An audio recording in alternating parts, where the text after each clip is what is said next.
Okay, here we are, our April 2012 rock rehabilitation program for the front courtyard.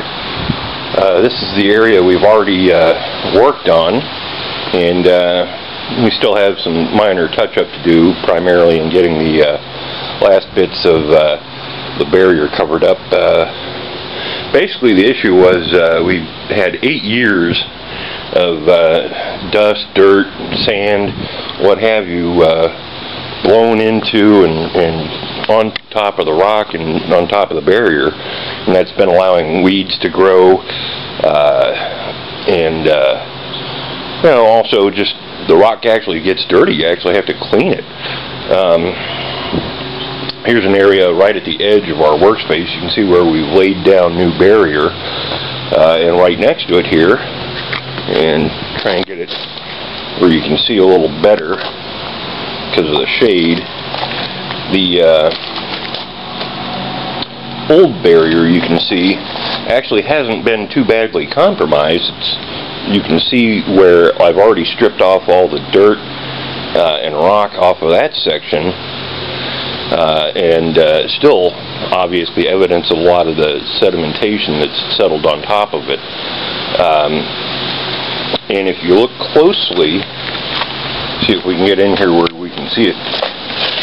We've had to break up the rock here, but other spots where it's gotten wet and that clay is there, it's formed, you know, a very tough matrix where, you know, it's almost like aggregate, almost like concrete. So I would have to go through and break it with a garden rake.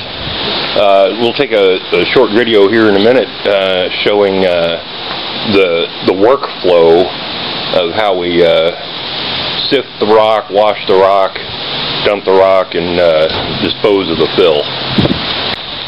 Okay, and here's the general setup for the sort part.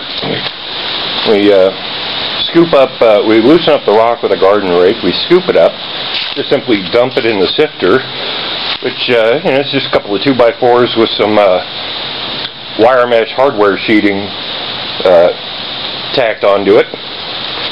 And most of the dirt and crud, this section of rock is actually pretty dry. You just give it a shake and it'll sort out.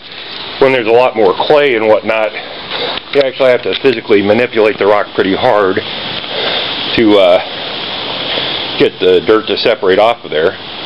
And you'll notice the rock is still pretty dirty. It's got, you know, years and years of dirt accumulated on it. Next thing we're going to do is we're going to slide down the sifter about 5 feet and then hose it down and shake it a few more times until we get most of the dirt and crud and stuff washed off. And we'll run that off down towards the street. Then we'll just turn around and dump the fresh rock over here. Mostly kind of, as you can see, it's not really level. It's mostly kind of, we're storing it here until we spread it out later to cover the areas we've already laid down. You know, the barrier, the new layer of barrier. And I don't really know how well you can see it there, but that's about how much dirt we typically get from one pallet of rocks. It's not a lot of rock. It probably weighs about 25 pounds, and that's where we scraped, about 2 square feet worth of rock, and shaken it and sifted it. We haven't washed it yet, but all that sand and the little bits of gravel are kind of useless to recover, so we're going to have to dispose of that. Okay, we're making a little bit of progress.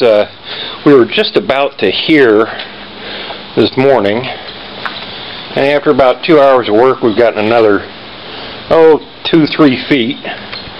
And the next step, we're going to have to lay plastic, which we're going to go ahead and leave the old barrier down.